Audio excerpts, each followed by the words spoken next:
दोस्तों नमस्कार, आदाब, सत श्री अकाल।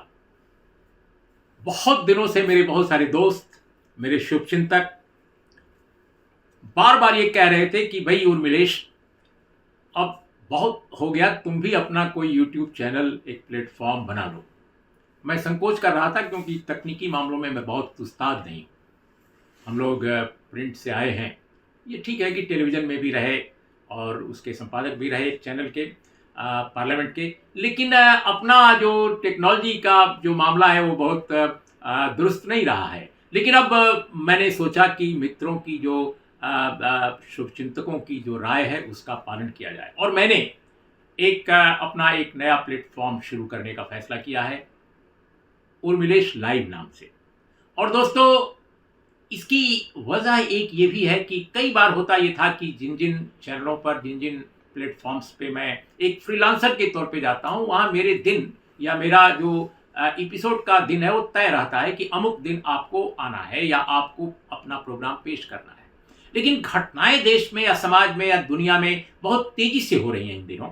तो तात्कालिक जो घटना है, एक एक घटना मान लीजिए आज घटी और अचानक आपको लगता है कि हमें कुछ बोलना चाहिए, हमें कुछ कहना चाहिए, तो आप इंतजार तो नहीं कर सकते कि अमुक दिन अब तो आपका कार्यक्रम उस चैनल पे है या इस चैनल पर है या कोई बुला दे अपने चैनल पर तो आप अपनी बात कह लें। तो ये एक परेशानी का विषय था। तो इसलिए मैंने सोचा कि क्यों ना तत्काल जो घटनाएं हो रही हैं उन पर रिएक्ट करने के लिए, आपसे संवाद करने के लिए एक नया प्लेटफॉर्म मैं लाऊं। तो ये मकसद है और इसका कोई बड़ा व्यावसायिक और ये सब नहीं है, बस अपनी अभिव्यक्ति। और इसमें अगर मुझे कुछ निकलता है इससे तो उसका भी खैर मकदम है, उसका भी अभिनंदन है। तो दोस्तों, आज ये पहला एपिसोड मैं आपके सामने उर्मिलेश लाइव का पेश कर रहा हूं। इसलिए मैं आपको पहले एपिसोड में कोई भारी भरकम बात नहीं करना चाहता। देश के बारे में, समाज के बारे में कोई राजनीतिक टिप्पणी भी मैं नहीं करना चाहता, जो आमतौर पे मैं करता हूं क्योंकि मैं राजनीतिक टिप्पणीकार हूं। ये जरूर आगे होता रहेगा, लेकिन आज कुछ कविताएं मैं सुनाना चाहता हूं। हो सकता है कि आपको ये कविताएं पसंद आए, इनका संदेश जो है आपको मार्मिक लगे, आपको प्रासंगिक लगे। तो मैंने कुछ कविताएं हड़बड़ी में चुनी हैं। इससे भी बहुत अलग अलग ढंग की कविताएं और भी हो सकती थी, लेकिन कुछ कविताएं मैं आपके सामने अपने पहले एपिसोड में सुना रहा हूं।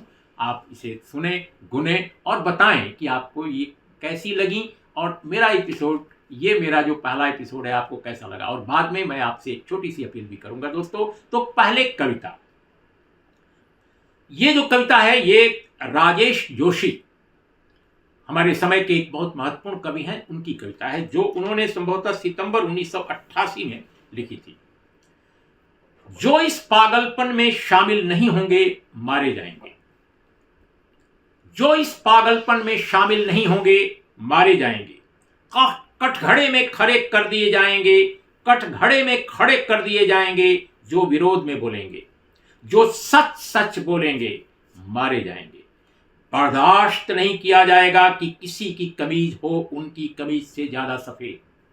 बर्दाश्त नहीं किया जाएगा कि किसी की कमीज हो उनकी कमीज से ज्यादा सफेद। कमीज पर जिनके दाग नहीं होंगे, कमीज पर जिनके दाग नहीं होंगे मारे जाएंगे। धकेल दिए जाएंगे कला की दुनिया से बाहर। धकेल दिए जाएंगे कला की दुनिया से बाहर। अब इस कला शब्द को उठाकर कोई दूसरा शब्द भी आप रख सकते हैं, आपके ऊपर है। धकेल दिए जाएंगे कला की दुनिया से बाहर। जो चारण नहीं, जो गुण नहीं गाएंगे मारे जाएंगे। धर्म की ध्वजा उठाए जो नहीं जाएंगे जुलूसों में, गोलियां फूंक डालेंगी उन्हें, काफिर करार दिए जाएंगे। सबसे बड़ा अपराध है, सबसे बड़ा अपराध है इस समय निहत्थे और निरपराधी होना। फिर से लाइनें, सबसे बड़ा अपराध है इस समय निहत्थे और निरपराधी होना। जो अपराधी नहीं होंगे मारे जाएंगे। तो ये राजेश जी की कविता है। और दूसरी कविता मैं दोस्तों सुनाना चाहता हूं, ये गोरख पांडे की कविता है। गोरख पांडे ने ये कविता 1979 में लिखी थी। बहुत छोटी कविता है और आप निश्चित रूप से बोर नहीं होंगे। चूंकि बहुत छोटी भी है लेकिन बहुत बड़ी भी है। इसमें इसके शब्दों पर मत जाइए, इसकी पंक्तियों पर मत जाइए, काफी मार्मिक है, काफी प्रासंगिक है। शीर्षक है उनका डर। वे डरते हैं, किस चीज से डरते हैं वे डरते हैं, किस चीज से डरते हैं वे? तमाम धन दौलत, गोला बारूद, पुलिस फौज के बावजूद वे डरते हैं। वे डरते हैं कि एक दिन निहत्थे और गरीब लोग उनसे डरना बंद कर देंगे। और दोस्तों, अब तीसरी कविता विजेंद्र अनिल की है, जो बहुत महत्वपूर्ण हिंदी के कवि रहे हैं, दिवंगत विजेंद्र अनिल जी। और गोरख पांडे का मैंने जिक्र जब किया तो बताया नहीं कि वो भी दिवंगत हैं, और उनकी स्मृतियां और विजेंद्र की स्मृतियां, विजेंद्र जी की, हम सब की, यानी हिंदी के तमाम पाठकों और तमाम लेखकों, तमाम कवियों की महान परंपरा का एक तरह से हमारे लिए एक विरासत है, विरासत की तरह है। विजेंद्र जी की कविता का शीर्षक है सुगबुगाहट, और इसका मैंने थोड़ा संक्षिप्तीकरण किया है, तो माफ़ी चाहूँगा आपसे कि मुझे संक्षिप्तीकरण करना पड़ा, क्योंकि वीडियो की एक अवधि है। लेकिन मैंने इसके जो महत्वपूर्ण हिस्से हैं उस पर कोई तोड़फोड़ या फेरबदल नहीं किया है।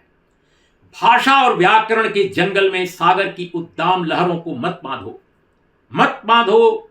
झरनों के कलकल निनाद, पंछियों के कलरव और बच्चों की दुधिया मुस्कानों को पुश्तैनी जंजीरों से। हरे भरे पेड़ों को काटकर जमीन को समतल बनाने की हर कोशिश एक छलावा है। हरे भरे पेड़ों को काटकर जमीन को समतल बनाने की हर कोशिश एक छलावा है। अब बंद करो अपना मसीहाई अंदाज। बंद करो आदमखोर टीलों और मीनारों की आड़ में बैठकर गौरैयों का शिकार। जिंदा कौमें कभी भाषा के जंगल में कैद नहीं होती। गर्म लहू कहीं भी गिरे अपना रंग लाकर रहेगा। इसे जहां तहां मत बहाओ, मत बुलाओ हरे भरे मैदानों में रेगिस्तानी आंधी।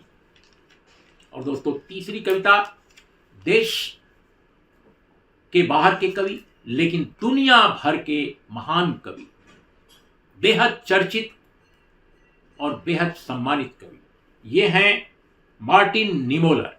मार्टिन निमोलर की ये कविता आपको सुनाता हूं मैं। ये भी बहुत छोटी कविता है। पहले वे कम्युनिस्टों के लिए आए और मैं कुछ नहीं बोला क्योंकि मैं कम्युनिस्ट नहीं था।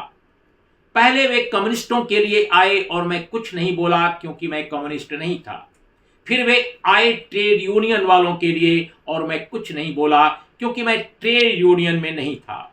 फिर वे यहूदियों के लिए आए और मैं कुछ नहीं बोला क्योंकि मैं यहूदी भी नहीं था। फिर वे मेरे लिए आए और तब तक कोई नहीं बचा था जो मेरे लिए बोलता। तो ये मार्टिन निमोलर की अमर कविता है। और दोस्तों, अब आखिर में दो छोटी छोटी कविताएं। मैं जो कविता आपको अभी सुनाने जा रहा हूं वो दिवंगत रघुवीर सहाय जी की कविता है। महान कवि, महान संपादक। मैं समझता हूं कि हिंदी के यशस्वी संपादकों की जब सूची बनाई जाएगी तो रघुवीर सहाय टॉप 3 में आएंगे, टॉप 3 में। और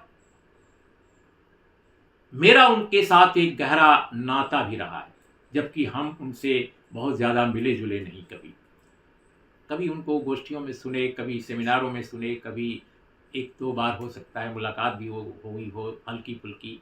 लेकिन मैं उनका जीवन भर आभारी हूँ, शुक्रगुजार हूँ। उन्होंने एक अद्भुत काम किया और मेरे लिए, और वो ये था कि मैंने एक टिप्पणी लिखी उनकी मैगजीन पे छपे हुए एक लेख पर। मैं उन दिनों बीए में पढ़ता था, बीए पार्ट 1 या पार्ट 2, बहुत कम उम्र थी, इलाहाबाद यूनिवर्सिटी में। उन्होंने उसको बाकायदे बड़े बड़े टिप्पणीकारों के साथ मेरी टिप्पणी को छाप दिया, और दिनमान में छपते ही इलाहाबाद विश्वविद्यालय के शिक्षकों छात्रों में मुझे जाना जाने लगा, क्योंकि उन दिनों दिनमान में बहुत प्रतिष्ठित लोग छपा करते थे, बड़े लेखक, बड़े बुद्धिजीवी, बड़े पत्रकार, और मैं तो कुछ नहीं था, अदना सा छात्र था।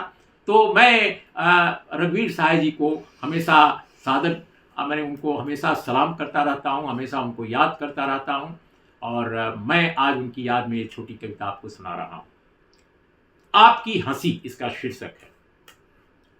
निर्धन जनता का शोषण है कहकर आप हंसे, निर्धन जनता का शोषण है कहकर आप हंसे, लोकतंत्र का अंतिम क्षण है कहकर आप हंसे, सबके सब हैं भ्रष्टाचारी कहकर आप हंसे, चारों ओर बड़ी लाचारी कहकर आप हंसे, कितने आप सुरक्षित होंगे मैं सोचने लगा, कितने आप सुरक्षित होंगे मैं सोचने लगा। सहसा मुझे अकेला पाकर फिर से आप हंसे, सहसा मुझे अकेला पाकर फिर से आप हंसे। तो ये आपकी हंसी रघुवीर सहाय जी की। और बिल्कुल आखिर में चलते चलते दोस्तों सिर्फ 4 पंक्तियां, और ये जो 4 पंक्तियां हैं रमेश रंजक जी की हैं। धूप में जब भी जले हैं पांव, धूप में जब भी जले हैं पांव, सीना तन गया है और आदम कद हमारा जिस्म लोहा बन गया है। तो दोस्तों आज इतना ही। नमस्कार, आदाब, सत श्री अकाल। लेकिन इस एपिसोड के साथ ही नत्थी करता हूं एक अपनी छोटी सी अपील। उर्मिलेश लाइव को आप लाइक कीजिए, आप सब्सक्राइब कीजिए, आप इसको अपने दोस्तों में, अपने रिश्तेदारों में, अपने तमाम शुभचिंतकों में सर्कुलेट भी कीजिए। और एक छोटा सा आइकन होगा, उस पर बेल होगी, उसको आप बजाइए, उसको आप दबाइए। जरूर उस बटन के दबने से मुझे और आप सबको, हमारे समाज को भी, अगर मुझ में समाज को कंट्रीब्यूट करने की तनिक भी क्षमता है तो उसको फायदा होगा। आप जरूर मेरा चैनल आप जरूर देखिए। नमस्कार, आदाब, सत श्री अकाल।